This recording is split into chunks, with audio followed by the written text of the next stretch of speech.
Mungkin ada yang belum merasakan apa sih kerja DPR. Betul, Kami kok betul. nggak nampak apa hasilnya gitu. Benar, benar. Bahkan saya pernah mau dibunuh. Pertama terkait infrastruktur, membenahi jalan, kemudian drainase, kemudian juga lampu penerang jalan. Yang dulu-dulunya itu banyak rusak, alhamdulillah sekarang sudah banyak yang diperbaiki walaupun belum tuntas semua karena ada tahapan-tahapannya. Bahkan menurut saya satu-satunya kota di Indonesia yang pertama seluruh warganya sudah ditanggung biaya berobatnya oleh APBD itu Medan. Undang-undang tentang DPR digugat ke MK agar warga bisa usulkan pemberhentian anggota dewan. Mungkinkah itu dikabulkan, Pak? Nah, pertanyaannya. Seperti yang terjadi di Jepang dan juga Thailand, DPRD-nya dibubarkan begitu saja. Berarti memang bisa kan itu dilakukan? Ini pertanyaan. Boleh dikomentari, Ustaz? Silakan. Ya, untuk negara kita sepertinya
Dengan persoalan-persoalan masyarakat yang memang menuntut atau meminta adanya penyaluran aspirasi ya. Kalau kita lihat berita terbaru di Jepang kemarin bagaimana kemudian terakhir bahwa tanggal 20 hari ini tanggal 24 ya. ya. Nah, kemarin tanggal 23 ternyata justru DPR di Jepang itu dibubarkan oleh Perdana Menterinya.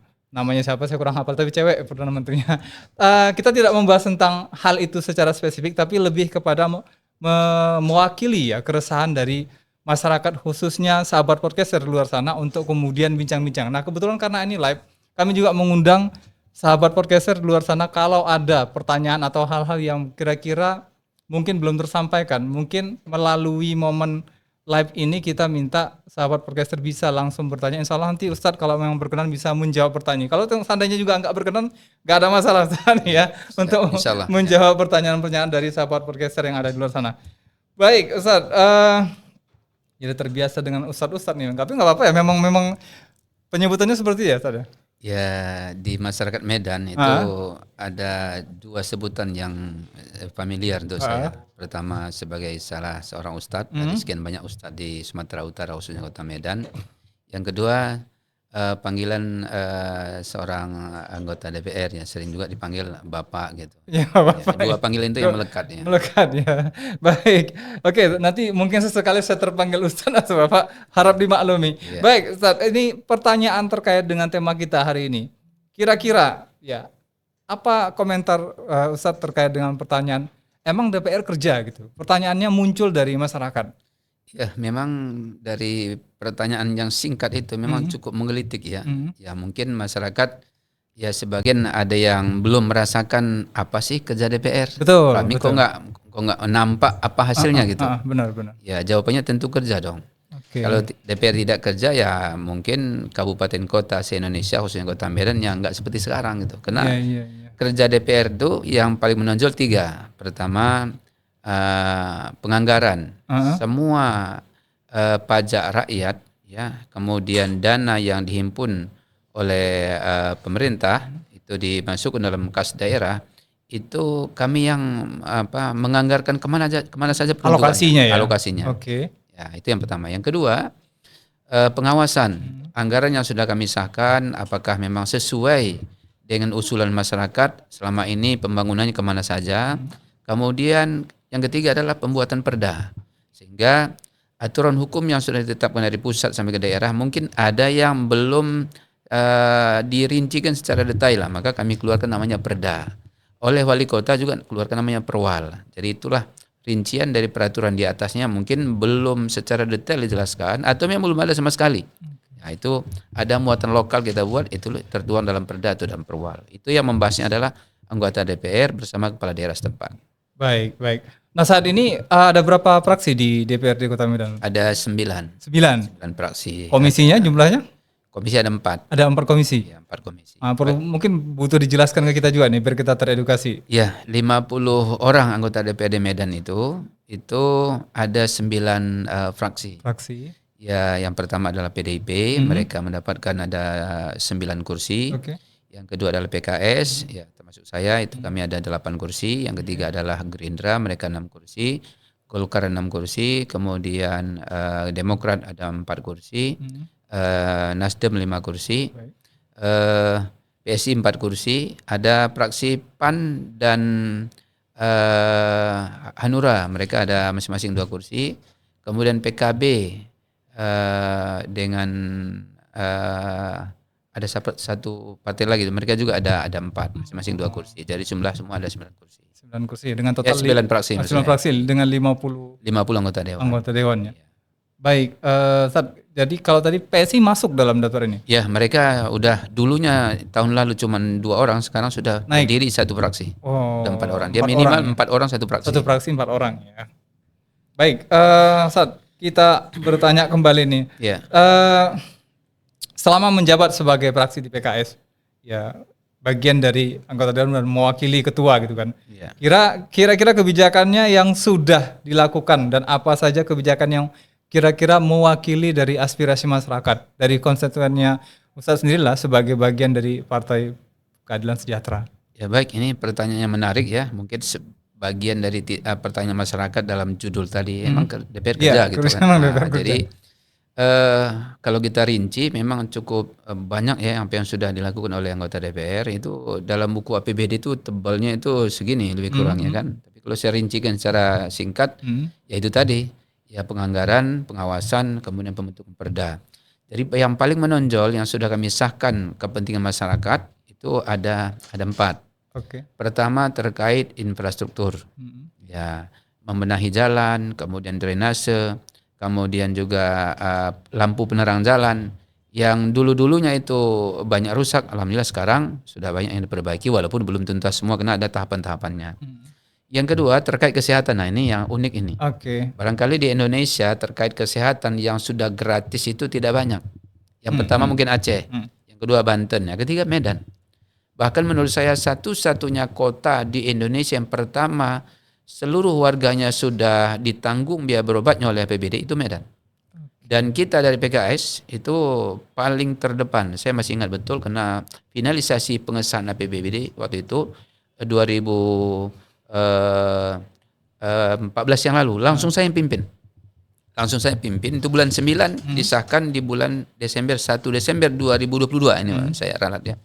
2022 langsung kita sahkan. Padahal waktu itu Pemko belum mengusulkan secepat itu. Oke. Tapi karena kami melihat itu masyarakat selama ini sejak COVID, bahkan sebelum COVID yang tadinya bekerja sudah tidak kerja, yang tadinya dia bekerja akhirnya punya BPJS tak sanggup bayar. Bagaimana mengantisipasinya supaya mereka yang nanti ketika sakit mereka tidak dibebani dengan iuran dengan pembayaran. Maka kami sahkanlah namanya program UHC. Berobat gratis itu tidak pakai kartu BPJS, cukup menggunakan identitas Medan berupa KK atau KTP. Baik. Dan itu kami sahkan nggak tanggung-tanggung 285 miliar per 1 tahun. Per 1 tahun, Itu ya. dibagi semua ke rumah sakit yang bekerja sama dengan BPJS Kota Medan. Nah, itu yang kedua. Oke. Mungkin saya potong sedikit, Ustaz. Iya, Yang silakan. menarik bagi saya ini UHC sendiri bentrok nggak sih dengan program BPJS yang diusung secara nasional? Tidak. Ya, kalau yang BPJS itu ada syaratnya. Siapa mereka yang berhak mendapatkan kartu BPJS? Mampu. Kenapa dikatakan mampu? Karena dia punya penghasilan. Oke. Ya, jadi berarti dia bekerja, apakah dia bekerja sebagai pegawai pemerintah atau pegawai swasta. Itu pun ada ukurannya, minimal gajinya setara UMK daerah kabupaten setempat. Oke. Kalau Medan itu 4.050.000, kalau kurang dari itu berarti biaya kesehatannya ditanggung oleh APBD. Berarti ada pengecualian kalau begitu? Ada pengecualian. Bagi yang tak mampu otomatis ditanggung oleh APBD. Bagi yang mampu karena dia bekerja, dia menggunakan BPJS dari kantor yang iurannya ditanggung oleh kantornya. Tapi kan Ustadz, kalau kita bilang sebenarnya harusnya kebijakan itu kan tidak tebang pilih dalam tanda kutip, bahwa sebenarnya fasilitas itu dibutuhkan oleh kalangan manapun, baik itu ekonomi mampu maupun tidak mampu. Pada prinsipnya kan harusnya seperti itu. Ya betul, ini saya khususkan. Kami Oke. khususkan di Medan, walaupun sudah ada aturan baku dari pemerintah seperti itu, tapi khusus untuk Kota Medan berlakunya UHC, berlaku untuk semua warga Medan, mau kaya mau miskin, ketika dia mau berobat, asal mau dilayani di rumah sakit menggunakan BPJS kelas 3 gratis. Artinya BPJS close. Close. Ya, perlu dicatat nih ya, sahabat podcaster, bagi yang menyaksikan acara hari ini. Artinya memang efisiensi dan kebermanfaatan dari kebijakan salah satu dari DPRD adalah menghapuskan jaminan sosial yang selama ini berbayar ya. Kalau kita bilang betul seperti itu ya. Kalau boleh saya tambahkan, Boleh. Saya kalau berteman mungkin abang dengan saya di Facebook itu hampir setiap hari rata-rata orang yang saya rekomendasi berobat gratis ke rumah sakit itu antara 5 sampai 10 orang. Setiap hari ya. Setiap hari. Bahkan tadi perjalanan menuju kemari 2 orang saya rekomendasikan ke rumah sakit secara gratis. Cukup menggunakan identitas Medan. Walaupun tadinya dia punya BPJS mandiri, nggak sanggup bayar, udah nggak usah dibayar, udah ditanggung APBD saya bilang. Nah, kalau dari segi rumah sakitnya sendiri, Ustaz, melihat apakah memang sudah terconnecting ini sistem? Jangan-jangan seperti maaf ya, beberapa kasus BPJS di daerah lain itu yang antara informasi kedataan pasien dengan rumah sakit itu nggak connect, sehingga wacananya seperti itu, tapi realisasinya rumah sakit menolak dalam tanda kutip. Ya. Oh, kalau untuk Medan agak berbeda. Kenapa berbeda? Sebelum kami sahkan anggaran di UHC itu melalui program UHC, kami panggil dulu seluruh rumah sakit yang bekerjasama dengan BPJS. Setelah kami sampaikan nanti akan kami sahkan, bahkan beruntung mereka ini ada yang mungkin rumah sakit itu yang selama ini bekerjasama dengan BPJS, pasiennya cuma sedikit, tapi klaimnya uang tiap bulan. Makanya sakit nggak sakit uang tetap harus dibayar. Benar, Kan beruntung rumah sakitnya. Dengan seperti ini tidak ada alasan rumah sakit menolak pasien. Karena masuk pasien atau tidak masuk pasien mereka tetap dapat duit. Bahkan ada standar kami buat ketika pasien masuk itu tidak dilayani dengan baik, itu bisa jadi kepesertaannya sebagai provider BPJS akan kita rekomendasi untuk dicabut. Baik. Tapi saya kemarin sempat baca ada satu kasus pasien kritis di Medan. Saya lupa dokter apa gitu di media sosial yang kemarin sempat meributkan perkara masalah ditolaknya BPJS kritis karena kondisi-kondisi tertentu. Tapi nanti ini perlu divalidasi lagi. Saya lanjut ke pertanyaan saya lanjutnya, Ustaz. Ini kita pengen lihat video IG dari Medan Kinian. Boleh ditampilkan?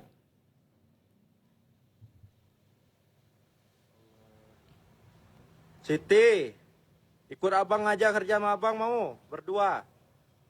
Ini kalian berdua kayak gini deh, ya Allah. Duit cuma punya 7.000. Mana mau bertahan hidup kita kayak gini, ya Allah. Ini baju yang kita kasih kemarin nih teman-teman masih pakai, alhamdulillah. Kasih lagi lah, kasihan lihatnya. Ya Allah. Oke. Siti. Baik. Ini salah satu video yang lagi viral, tapi saya pengen pastikan apakah ini lokasinya di Medan. Positif Fix di Medan ya? Ya? Sumut ya. Nah, kalau di Sumut ya, berarti secara umum kita tanyakan apakah kejadian seperti ini. Jadi ini ceritanya saat 2 pasangan muda yang sudah menikah, tapi lari dari rumah dengan kondisi mengantongi uang cuma Rp7.000. Ya, dalam kondisi kehidupan mereka menempati salah satu rumah kosong di kawasan komplek masyarakat, katakan seperti itu. Nah, kalau melihat fakta seperti ini, apakah memang ini juga bagian dari salah satu PR dari anggota dewan dalam konsepnya? Tentu. Apa programnya kira-kira Ustaz yang bisa mengatasi? Sudah kami lakukan banyak terobosan. Di antaranya anak-anak SMA yang sudah tamat sekolah yang mereka tidak punya skill, tidak punya keahlian, itu kami sudah anggarkan miliaran rupiah di 3 dinas. Oke. Pertama dinas koperasi, mereka yang punya kemauan dan kemampuan untuk menawarkan dagangannya itu ada pelatihan di sana. Oke. Nah, jadi mereka nanti punya kemampuan untuk menawarkan apa kemampuannya dalam berdagang. Yang kedua, mereka mungkin yang tamat SMA yang tadinya tidak punya keahlian, apalagi sekarang era digital, itu ada pelatihan komputerisasi. Jadi kalau mereka nanti sudah diberikan pelatihan 3 sampai 6 bulan ada sertifikat, mereka bisa melamar sebagai mungkin fotografer atau mungkin bisa membuat percetakan. Iya. Kemampuan itu kita sudah anggarkan agar anak-anak ini punya keahlian sehingga mereka mudah mencari lapangan pekerjaan. Yang ketiga itu di dinas pemuda dan olahraga. Ada juga anak-anak kita yang mungkin biasa ya memberikan pelatihan untuk anak-anak kita yang masih di tingkat SD, SMP atau SMA atau mungkin dia sudah tamat kuliah tapi nggak punya kemampuan untuk memberikan pelatihan dalam hal olahraga, itu ada anggarannya kita sahkan di dinas pemuda dan olahraga. Artinya itu bentuk mitigasi ya, Ustadz ya? Iya, Dari betul. apa yang mungkin saja terjadi dengan kondisi yang tadi ya? Ya walaupun ya kan sebagian juga kami terima laporan dari masyarakat, ini ada juga anak-anak ini memang sukanya hura-hura gitu. Kita berikan keterampilan, mereka bukan memanfaatkan hanya sekedar untuk hura-hura. Nah, ini juga memang ada walaupun mungkin itu tidak banyak. Baik. Saya lanjut lagi, Ustadz. Ini Ya. sebenarnya harusnya ada video pendukung nih. Jadi seingat saya, sebagian orang kan mengatakan bahwa jabatan menjadi anggota dewan itu adalah posisi seperti kursi empuk kata orang. Banyak opportunity, banyak peluang. Justru pengembangan bisnis, bahkan tak jarang kita melihat bahwa rata-rata penguasa itu berasal dari pengusaha atau sebaliknya. Ya. Apa komentar Ustadz terkait dengan fenomena itu? Ya, saya kira itu hanya sebagian kecil ya. Saya sendiri bukan dari latar belakang itu. Saya ini alumni pesantren. Oke. Dulu pernah mengajar di pesantren, bahkan juga hari-hari saya itu aktif di organisasi dan tidak ada hubungannya dengan politik. Tapi ketika saya dikader oleh partai melalui Partai Keadilan Sejahtera sejak mahasiswa, kemudian pindah ke Medan, kemudian dicalegkan, alhamdulillah masyarakat percaya dan tanpa mengeluarkan biaya seperti orang kebanyakan. Artinya budget miliaran yang sering digembar-gemborkan para konten kreator tuh Mengeluarkan uang miliar, saya punya uang nggak segitu, gimana mengeluarkan sebanyak itu ya kan? Mustahil rasanya. Ya. baik. Ini mengkonfirmasi saja Iya, ya iya. terkait dengan itu. Baik, Ustadz. Nah kita juga sering melihat nih terkait dengan aspirasi ya dari masyarakat tentang keberadaan anggota dewan dan fungsinya. Termasuk juga tadi kalau kita cerita tentang di Jepang, kenapa dibubarkan? Setelah saya telusuri, ini masih dalam kacamata saya memahami fakta itu bahwa menurut Perdana Menteri mereka tidak mau lagi dipusingkan dengan konflik yang terjadi antara sesama anggota dewan dengan partai atau ketua partai. Iya. Kayaknya itu juga terjadi di negara kita. Nah, dengan kondisi itu yang menjadi pertanyaan saya sebenarnya, pernah nggak sih Ustadz merasa justru keberadaan Ustadz sebagai anggota dewan itu mendapatkan tekanan atau ditekan oleh pihak-pihak yang bukan justru dari unsur konstituen Ustadz sebagai masyarakat, tapi justru lebih dari kepada antar partai atau ketua partai? Ya pernah, jujur itu pernah. Nah gimana tanggapan Ustadz terkait dengan kondisi itu? Karena kan masyarakat sebenarnya berharap ini kalau bisa harusnya aspirasi dari bawah yang diserap gitu kan, bukan berdebat dalam lingkaran yang di atas gitu, harusnya seperti itu. Ya baik, saya kena memang di kader PKS itu sejak mahasiswa. Saya termasuk ikut yang menumbangkan Soeharto 98. Ya, saya ikut turun, bahkan ketika Soeharto turun saya ikut mandi di kolam renang gedung DPR MPR.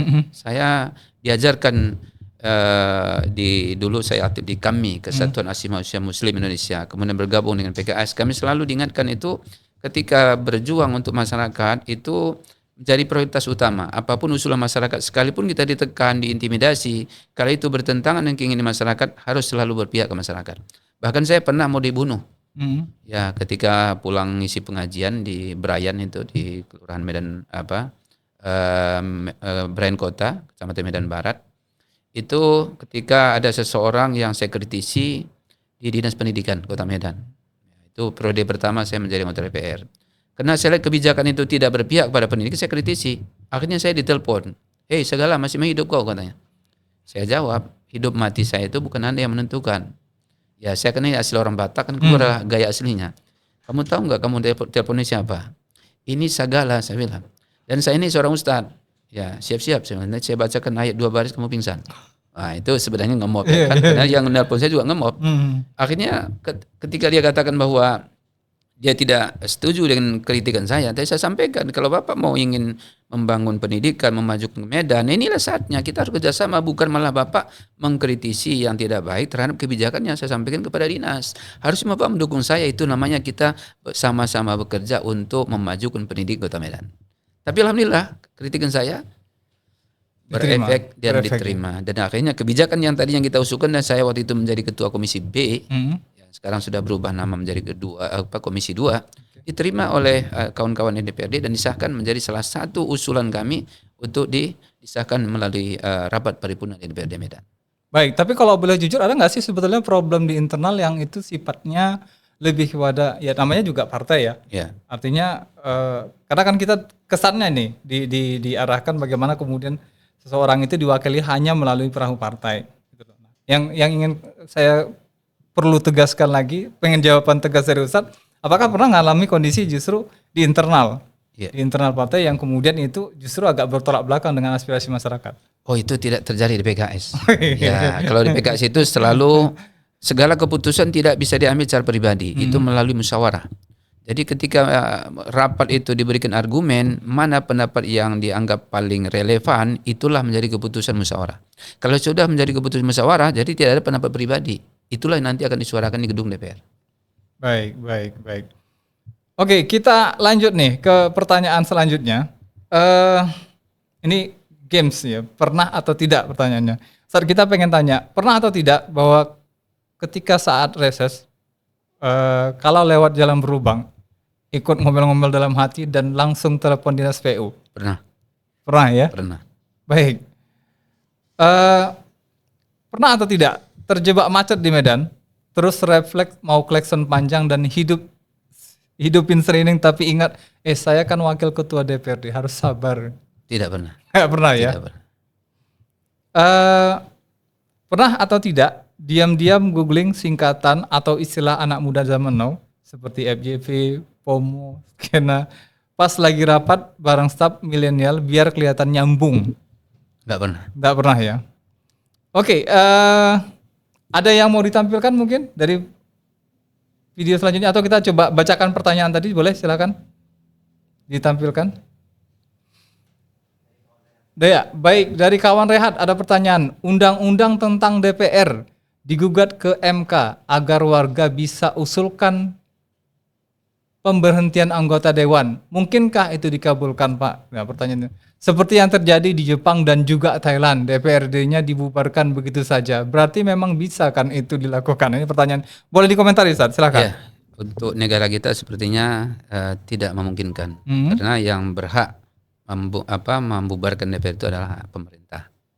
Begitu ya. Sekalipun yang memilih adalah rakyat itu sendiri. Iya, makanya rakyat nanti harus menemukan apa tindakan hukum yang dilanggar oleh anggota DPR tersebut. Nanti oleh partainya akan memberikan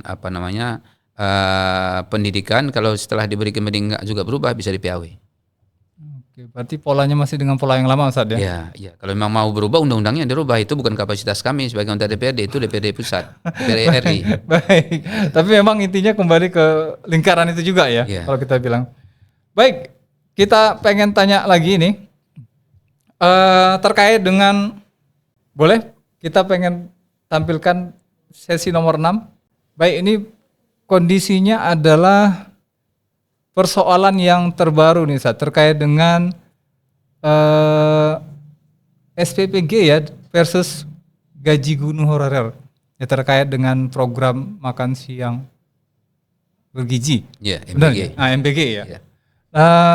Yang muncul di tengah-tengah masyarakat itu kan terkait dengan kondisi gaji dan status petugas pengantar MBG ini kan akan dinaikkan ke level P3K kalau saya tidak salah, dan gajinya lebih gede. Ada kecemburuan di tengah-tengah masyarakat di mana kita melihat fakta juga kalau kita baca situ gaji guru honorer masih berkisar 300.000 per bulan. Ya. Kemudian juga menunggu status untuk P3K-nya itu bertahun. Nah kira-kira nih Ustaz sebagai wakil rakyat menyikapi ini seperti apa? Ya, kita kurang sepakat. Masa orang yang baru diangkat bekerja di MPG hanya baru hitungan bulan itu bisa gajinya langsung dinaikkan setara P3K. Sementara P3K itu terbagi dua, ada yang penuh waktu, ada yang paruh waktu. Itu rata-rata gaji mereka, terutama yang paruh waktu itu seperti yang Abang sampaikan tadi, ada yang 200 sampai 500 ribu. Rasanya belum layak kalau yang baru bekerja di MBG langsung disetarakan dengan P3K yang gaji mereka mungkin di atas atau setara dengan UMK. Harusnya mereka yang sudah berjasa bertahun bahkan puluhan tahun yang itu mereka prioritaskan. Bahkan kami Medan, DPRD Medan apalagi dari PKS itu selalu memberikan penyampaian dalam rapat praksi, pandang praksi, guru honor ini harus disejajarkan gajinya setara dengan UMK kabupaten kota masing-masing. Terutama di Medan itu ya paling enggak di atas 3 juta.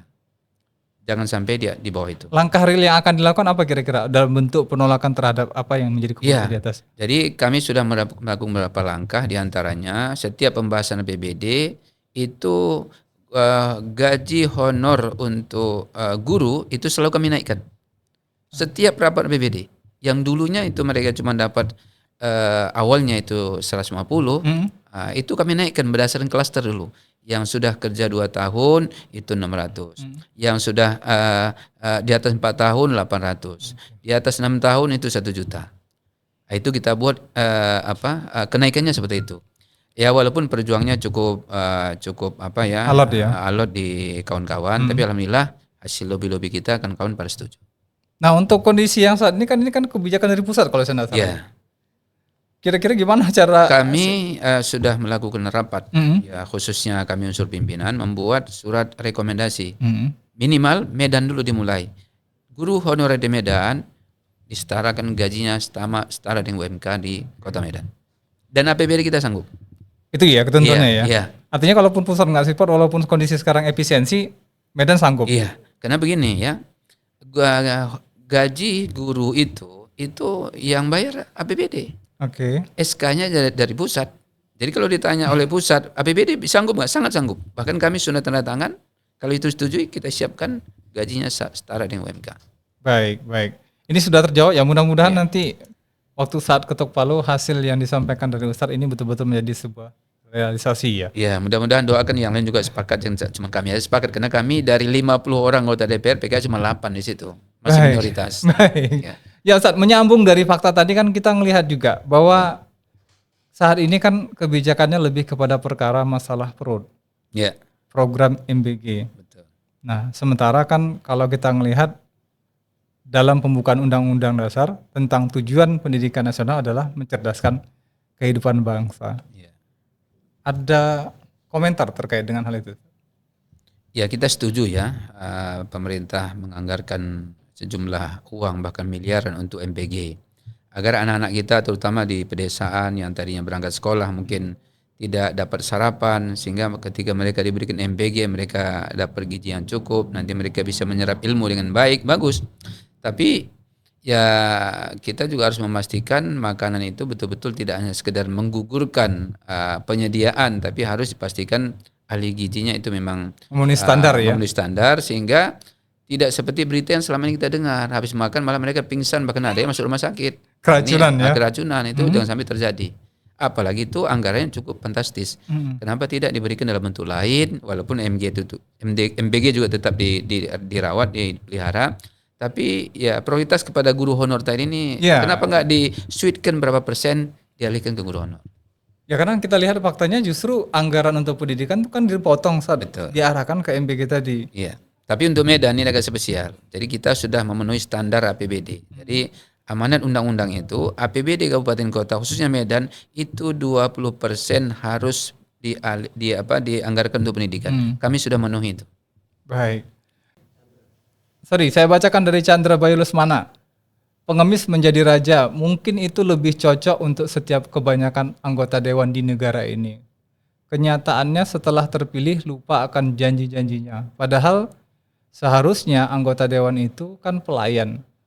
Menurut Bapak, gimana anggota dewan yang lupa akan janji-janjinya? Pantasnya diberikan sanksi apa? Terima kasih dari Bayu.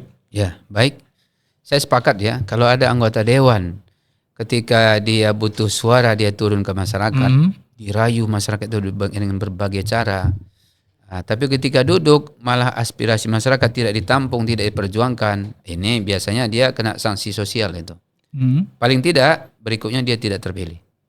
Ya, tapi alhamdulillah kalau saya ini udah periode ketiga, suara fantastis terus menaik. Bahkan hasil pemilu 2024 kemarin dari sekian ribu caleg yang bertarung di Kota Medan itu saya Rajudin Segala suara terbanyak se Kota Medan tanpa mengeluarkan uang. Luar biasa ya. Artinya apa? Ya kalau masyarakat sudah memberikan amanah, ya kita bekerja, keluar masyarakat kita tampung, dan alhamdulillah bisa nanti abang lihat di buku APBD itu aspirasi masyarakat yang sampai ke saya itu 97% saya sahkan melalui APBD. Terrealisasi. Baik. 97%, dan itu saya buat dalam kalender. Setiap tahun saya sampaikan ini usulan warga di kelurahan ini, kecamatan ini yang sudah saya advokasi. Jalan kah, drainase kah, tiang listrik kah, kemudian ada BSM, bantuan siswa miskin kah, itu selalu saya umumkan. Supaya masyarakat yang selama ini menyampaikan aspirasi, oh iya berarti saya sudah terima loh ini hasilnya. Ada masyarakat itu mungkin tidak aktif di medsos. Ketika reses sosper saya sampaikan, ini dulu ketika saya jalan kemari, ini usulan warga, ini jalannya diaspal, sekarang sudah ya. Nah, saya lakukan pertanggungjawaban ketika turun ke masyarakat. Iya, berarti periode reses itu menyampaikan bukti-bukti yang telah terrealisasi ya. Dan apalagi saya kan tidak berkunjung ke masyarakat, tidak hanya saya reses, saya sosper, saya juga aktif di pengajian, aktif di masjid. Jadi saya terima aspirasi itu tidak hanya saya reses, sosper atau kunjung mendadak, tapi juga melalui majelis taklim, melalui perwiritan, atau nanti suatu waktu saya ngisi PHBI, peringatan Hari Besar Islam, apakah Maulid, Isra Mi'raj, itu momen saya tampung aspirasi masyarakat, dan itu saya catat, dan saya ingat betul ini kalau memang itu sifatnya harus mendesak, itu saya langsung hubungkan ke dinas terkait agar itu segera direalisasikan. Baik, kalau boleh tahu Ustaz, notis juga buat kita ini wilayah pemilihan Ustaz di mana kemarin? Ada 4 kecamatan, Medan Barat, Hepetia, Petisah, Medan Baru. Oke. Baik, ini warga-warga di 4 titik tadi mungkin bisa lebih memahami. Kalau ada aspirasi bisa langsung ke Ustaz Rajudin. Ya, siap. Baik, ada pertanyaan lagi boleh ditampilkan? Dari Laila tadi ya, nyambung nih Ustaz pertanyaannya. Kalau DPR tidak setuju atas gaji MBG itu, jadi siapa yang sebenarnya membuat aturan itu Pak? Pertanyaan dari Laila. Ya, itu kan kebijakannya pusat ya. Saya kan anggota DPR Medan, dia bukan wewenang saya itu memberikan jawabannya. Mungkin sampaikan aspirasi ke pusat supaya pemerintah pusat bersama DPR RI mungkin mengkaji bagaimana jalan keluar. Baik. Artinya kalau dia adalah warga Kota Medan kemudian menyampaikan kondisi itu, mungkin Ustadz bisa kasih gambaran teknis apa yang bisa dilakukan melalui wakilnya ini untuk menyelesaikan itu? Ya bisa, mungkin dalam bentuk tertulis kasusnya di mana kami terima, kami sampaikan ke DPR provinsi nanti ke DPR RI. Karena ini berjenjang, ya mungkin butuh waktu ya. Butuh waktu, dan jangan diminta juga pertanggungjawaban ke kami karena bukan kami yang memutuskan. Domainnya nggak di DPRD ya. Domainnya di pusat. Baik. Ada lagi pertanyaan? Karena memang tidak ada pertanyaan tambahan dari kita, tapi intinya kira-kira apa nih sebagai penutup dan closing statement dari Ustaz Rajudin terkait dengan posisi Bapak sebagai wakil rakyat, katakan juga wakil DPRD, yang ingin disampaikan kepada masyarakat luas terkait dengan pembuktian gitu, bahwa sebenarnya anggota dewan itu kerja gitu loh. Mungkin apa yang mau disampaikan, silakan. Baik, terima kasih kepada seluruh warga Kota Medan yang telah mempercayakan kami duduk sebagai anggota DPRD, khususnya saya dari PKS yang terpilih dari Dapil 1 meliputi Kecamatan Medan Helvetia, Medan Petisah, Medan Baru, dan Medan Barat. Dan hasil pemilu kemarin saya diamanahkan masyarakat sehingga meraih suara terbanyak, suara pribadi itu sebanyak 17.582 suara. Saya ucapkan terima kasih, tentu amanah ini sangat berat dan kami terus berupaya memperjuangkan seluruh aspirasi masyarakat, dan alhamdulillah aspirasi masyarakat yang sampai ke kami selama ini yang tadi belum saya tuntaskan tersampaikan seluruhnya, minimal ada 4. Ya, ini yang paling dominan yang sudah kita perjuangkan sehingga kerja kami itu nampak di lapangan dan dirasakan oleh masyarakat. Pertama, perbaikan infrastruktur. Secara bertahap kita sudah lakukan, kita akan berupaya nanti sampai 2029 tidak ada lagi di Medan itu jalan yang berlubang dan parit yang tidak mengalir airnya. Apalagi selama ini kita perhatikan hujan sebentar itu bisa mengundang banjir. Ini target kita. Yang kedua, melanjutkan program UHC. Dan ini luar biasa, masyarakat sudah merasakan mereka yang selama ini memiliki kartu BPJS dan tak sanggup bayar, itu tak perlu dibayar karena memang sudah di-cover oleh APBD. Dan PKS paling terdepan mengawal anggaran itu dan selalu kita sahkan setiap tahunnya sebanyak 285 miliar. Itu kerja yang kedua. Yang ketiga, terkait dengan melahirkan generasi unggul. Kita sudah menyisihkan sejumlah anggaran ke Dinas Pendidikan agar anak-anak Medan yang selama ini semangat tinggi untuk bersekolah di tingkat SD dan SMP tidak ada alasan berhenti sekolah karena sudah kita berikan KIP atau BSM, bantuan siswa miskin. Mereka yang punya minat tinggi untuk sekolah jangan sampai putus sekolah karena bantuan dalam bentuk dana sudah kita sisihkan. Begitu juga untuk buku, kemudian peralatan seragam sekolah dan juga peralatan olahraga juga sudah kita sediakan. Yang terakhir, yang keempat, terkait dengan layanan publik. Ya, yang selama ini masyarakat harus mengurus berhari-hari, apakah mengurus KK, KTP atau kelahiran, surat nikah, kematian. Ini sudah kami targetkan dan kami naikkan anggarannya supaya para pelayan publik ini bisa melayani masyarakat secara tepat dan cepat gitu, tepat dan cepat. Efisien. Baik, itu Ustaz. Baik, terima kasih banyak nih sudah hadir di Naira Studio Podcasting dan tadi sudah menyampaikan apa yang telah dilakukan oleh beliau dari fraksi Partai Keadilan Sejahtera dan juga Wakil Ketua DPRD Kota Medan. Ya. Sekali lagi bagi sahabat podcaster yang mungkin pertanyaannya belum sempat kami bacakan, mohon maaf. Next nanti ini video akan kami share atau distribusikan lagi ke beberapa platform yang menjadi ikon dari Naira Studio Podcasting. Mudah-mudahan nanti kita coba tag langsung ke Ustadz Rajudin Sagala ya di media sosialnya. Mudah-mudahan bisa langsung menjawab. Saya izin mohon diri. Terima kasih. Assalamualaikum warahmatullahi wabarakatuh. Ahoy.